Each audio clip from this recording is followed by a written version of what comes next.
Good morning. Silver zone international olympiad of mathematics এবং national means cum merit scholarship এই সমস্ত পরীক্ষাতে এই রকম ধরনের অঙ্ক আসে। আজকে এই অঙ্কটি করব। অঙ্কটি স্ক্রিনে দেখা যাচ্ছে, if m is any positive integer then the last two digit in the expressions 81 to the power m into 121 to the power m minus 1 are দেওয়া আছে 81 to the power m into 121 to the power m minus 1।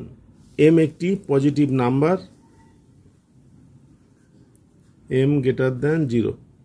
আমরা এখন a to the power m into b to the power m একে লেখা যায় a into b whole to the power m। তাহলে একই রকমভাবে 81 এবং 121 আমরা গুণ করব, গুণ করে তার পাওয়ার m বসাবো। 81 ইন্টু 121 গুণ করলে হবে 9801। লাস্টের দুটো ডিজিট কত, এই হচ্ছে আমাদের প্রশ্ন। 9801, তার লাস্টের দুটো ডিজিট নিলে হবে 01। সেই 01-এর পাওয়ার আছে m, অর্থাৎ 01-কে আমরা যতবারই গুণ করি না কেন 01ই হবে। তাহলে এখান থেকে আমরা পাই 01 মাইনাস 1